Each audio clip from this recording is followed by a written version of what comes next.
قال الله تبارك وتعالى في القرآن المجيد: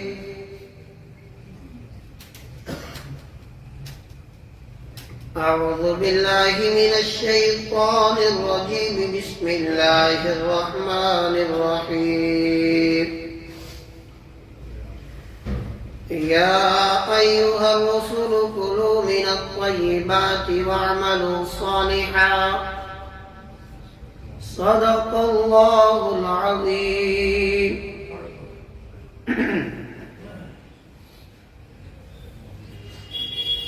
معزز سامعین کرام،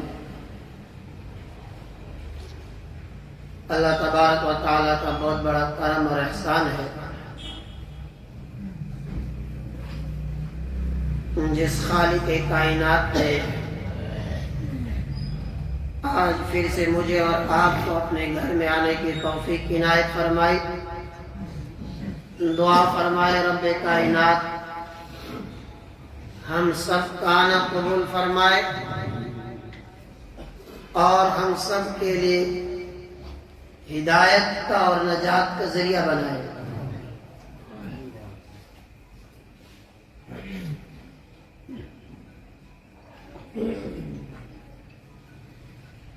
نبی اکرم صلی اللہ علیہ وسلم کی سنت یہ اللہ تبارک و تعالیٰ کی طرف سے ہم سب کے لیے عملی ہدایت ہے. جن ہدایات کو صحابہ کرام رضوان اللہ تعالی علیہم اجمعین نے اپنی آنکھوں سے دیکھا،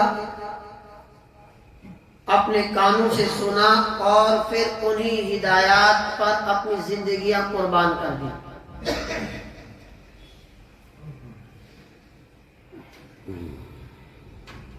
صحابہ کرام رضوان اللہ تعالی علیہم اجمعین کے لیے نبی کریم صلی اللہ علیہ وسلم کی جو سنت ہے وہ محبت بھی تھی اور وہی ان کا مشن بھی تھا اور اسی کے اوپر ساری زندگی کاربند رہے. کبھی بھی نبی اکرم صلی اللہ علیہ وسلم کے طریقے سے وہ ہٹے نہیں، اس لیے کہ وہ اپنی زندگی کی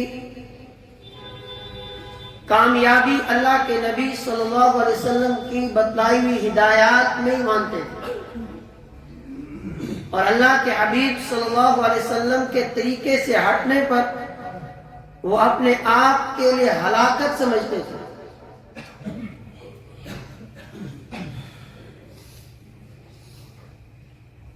اور وہ مانتے تھے اس بات کو کہ اللہ کے نبی صلی اللہ علیہ وسلم نے زندگی کے ہر شعبے کے لیے ہمیں ہدایات دی ہیں. اب زندگی کا کوئی شعبہ ایسا نہیں بچا ہے کہ جس میں ہمیں نبی اکرم صلی اللہ علیہ وسلم کی رہنمائی نہ ملتی اور عملی طور پر اللہ کے نبی صلی اللہ علیہ وسلم نے زندگی گزار کے دکھایا صحابہ کو ہر میدان میں.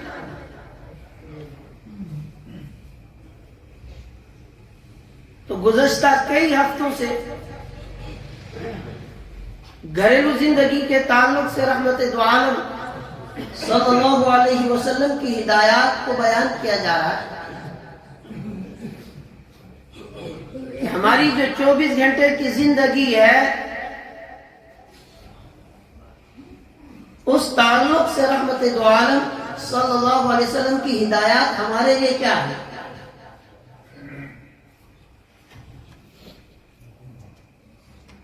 تاکہ ہماری زندگی پرسکون زندگی بن جائے، نورانی زندگی بن جائے اور رحمت دو عالم صلی اللہ علیہ وسلم کی سنت کی برکت ہماری زندگیوں کے اندر آ جائے.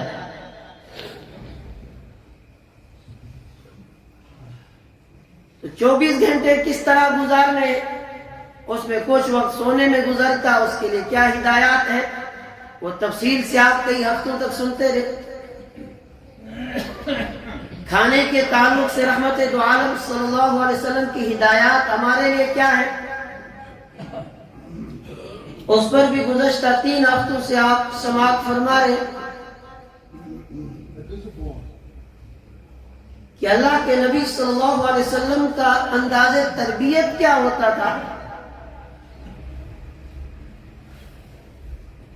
کس طریقے سے اپنے ساتھ بٹھا کر جب کھانا کھلاتے تھے اور ان کی تربیت کا انداز کیا رہتا تھا، وہ آپ کے سامنے تفصیلاً گفتگو جو ہوئی ہے.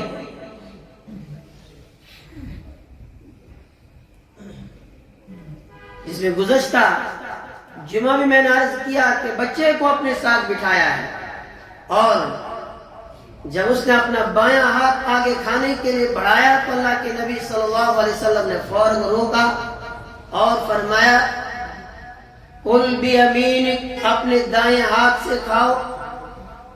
بسم اللہ پڑھے بغیر کھا رہا تھا تو کہا بسم اللہ پڑھ کے کھاؤ. کہا ادھر ادھر ہاتھ نہ مارو بلکہ اپنے سامنے سے کھانا کھاؤ. یہ تربیت ہو رہی ہے اور یہ میسج، یہ پیغام میرے اور آپ کے لیے ہے کہ آپ نے اپنی اولاد کی تربیت کس انداز میں کرنی ہے. بچپن سے ان کے دل و دماغ کے اندر سنت نبوی کی اہمیت کو بٹھانا ہے. نبی اکرم صلی اللہ علیہ وسلم کے طریقے کے اندر اللہ تبارک و تعالی نے ہمارے لیے کیا فائدے رکھے ہیں اور اللہ کے نبی صلی اللہ علیہ وسلم کے طریقے سے ہٹنے میں ہمارے لیے کیا کیا نقصانات ہیں، اس کو ہم نے دیکھنا ہے تاکہ ہماری زندگی کا ہر عمل محمد عربی صلی اللہ علیہ وسلم کے طریقے کے مطابق.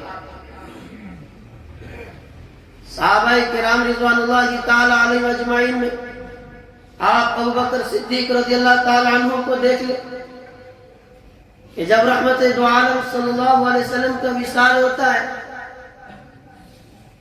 اور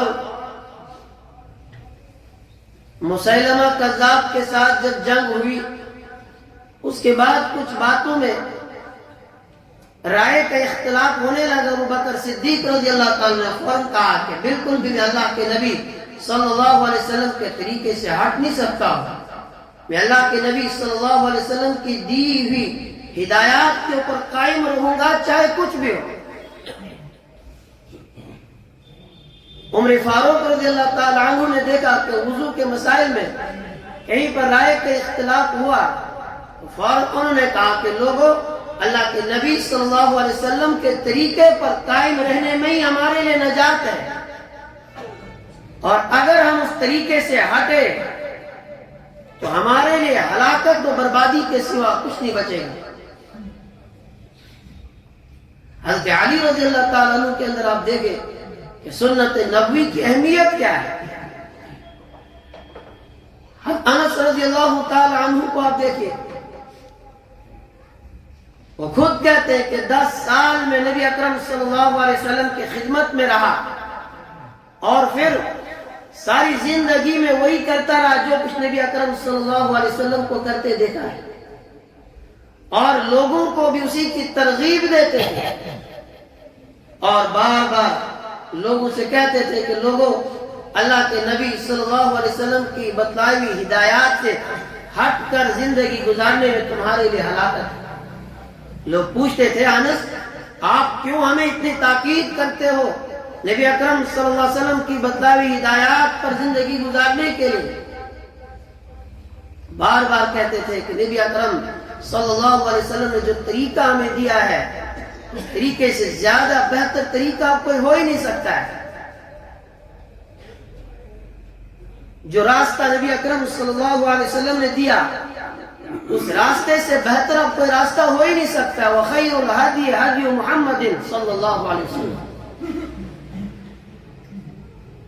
جو راستہ اللہ تبارک و تعالی نے ہمیں محمد عربی صلی اللہ علیہ وسلم کے ذریعے سے دیا ہے، اس راستے سے بہتر اب کوئی راستہ نہیں ہو سکتا، اس طریقے سے بہتر اب کوئی طریقہ نہیں ہو سکتا ہے۔ اور عبداللہ ابن مسعود رضی اللہ تعالی عنہ جب لوگوں کو دیکھتے کہ سنت نبوی سے ہٹ رہے تو فوراً کہتے کہ اس کا مطلب یہ ہے کہ اب یہ جو تمہارا طریقہ ہے تم نبی اکرم صلی اللہ علیہ وسلم کے لائے ہوئے راستے سے زیادہ ہدایت پر ہو، اسی لیے تمہیں نبی اکرم صلی اللہ علیہ وسلم کا طریقہ پسند نہیں آ رہا اور تم اس طریقے کو چھوڑ کر اپنا یہ طریقہ ایجاد کرنا چاہتے ہو۔ اس کا مطلب یہ ہے کہ تم اپنے آپ کو اس سے زیادہ ہدایت پر مانتے ہو۔ اگر تمہیں وہ طریقہ پسند ہوتا تو پھر تم اپنے لیے کوئی اور راہ تلاش نہ کرتے۔ تو کھانے کے تعلق سے چند باتیں گزشتہ جمعہ بھی آپ کے سامنے بیان کی۔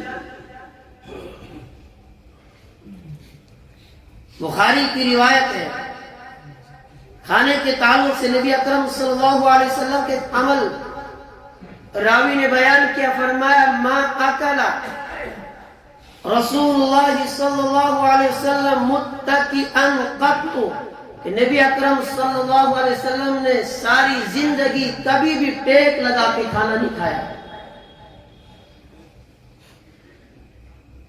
بلکہ راوی کہتے ہیں کہ زمین پر بیٹھ کر نبی اکرم صلی اللہ علیہ وسلم بڑی عاجزی کے ساتھ، بڑی انکساری کے ساتھ کھانا تناول فرماتے تھے۔ ٹیک لگا کے کبھی اللہ کے محبوب صلی اللہ علیہ وسلم نے کھانا نہیں کھایا۔ یہ کائنات کے پیغمبر محمد عربی صلی اللہ علیہ وسلم کا عمل ہے۔ اور دوسری جگہ بخاری شریف کے اندر راوی نے کہا ما عاب رسول اللہ صلی اللہ علیہ وسلم طعاما قط ان اشتهاه اکلہ وان کرہہ ترکہ، فرمایا نبی اکرم صلی اللہ علیہ وسلم نے کھانے میں کبھی بھی کوئی عیب نہیں نکالا۔ ان اشتہاہ اکلہ، اگر نبی اکرم صلی اللہ علیہ وسلم کو پسند ہوتا تو آپ تناول فرما لیتے، اور اگر آپ کو پسند نہ ہوتا تو چھوڑ دیتے، لیکن اس کے اندر عیب نہیں نکالتے کہ یہ ایسا ہے، اس میں یہ ہے، اس میں یہ نقص ہے۔ کھانے کے اندر اللہ کے نبی صلی اللہ علیہ وسلم نے کبھی بھی کوئی نقص نہیں نکالا ہے۔ یہ اللہ تبارک و تعالیٰ کی نعمتوں کی ناقدری ہے کہ کوئی انسان اللہ کی کسی نعمت کے اندر کوئی نقص نکالے، کوئی عیب نکالے۔ اور اس قدر اللہ کے نبی صلی اللہ علیہ وسلم کھانے کے ایک لقمے کی قدر کرتے تھے۔ مسجد کی تعمیر کے لیے آپ حضرات بڑھ چڑھ کر تعاون فرمائیں کہ اگر آپ کے ہاتھ سے کبھی زمین پر دسترخوان جو بچھا ہوتا تھا اس کے اوپر اگر کوئی لقمہ گر جاتا تو نبی اکرم صلی اللہ علیہ وسلم اس لقمے کو اٹھا کر کھا لیتے کہ رزق ضائع نہ ہو، اور اللہ کے حبیب صلی اللہ علیہ وسلم فرماتے کہ اس کے اندر برکت ہے۔ اور پھر صحابہ کرام رضوان اللہ تعالی علیہم اجمعین کو اس کا حکم دیا اذا سقطت، کہ جب تم میں سے کسی کے ہاتھ سے کھانے کا کوئی لقمہ گر جائے تو فرمایا اس کو اٹھاؤ اور اس کو کھا لو۔ اور صحابہ اس کا کس قدر اہتمام کرتے۔ حضرت حذیفہ رضی اللہ تعالی عنہ کسی بڑے دربار میں اور دسترخوان بچھا ہوا ہے، سارے کے سارے لوگ دسترخوان پر بیٹھے ہوئے، حضرت حذیفہ رضی اللہ تعالی عنہ بھی دسترخوان پر ہیں، کھانا کھاتے ہوئے ان کا لقمہ ہاتھ سے گر جاتا ہے، یہ فوراً ہاتھ بڑھاتے اس کھانے کے لقمے کو اٹھانے کے لیے، تو پاس میں بیٹھے ہوئے شخص نے کونی سے ہلایا اور کہنے لگا یہ کیا کر رہے ہو، لوگ کیا کہیں گے تمہارے بارے میں، لوگ کیا سوچیں گے تمہارے بارے میں کہ کیسا آدمی ہے۔ لیکن حضرت حذیفہ رضی اللہ تعالیٰ عنہ نے کیا جواب دیا،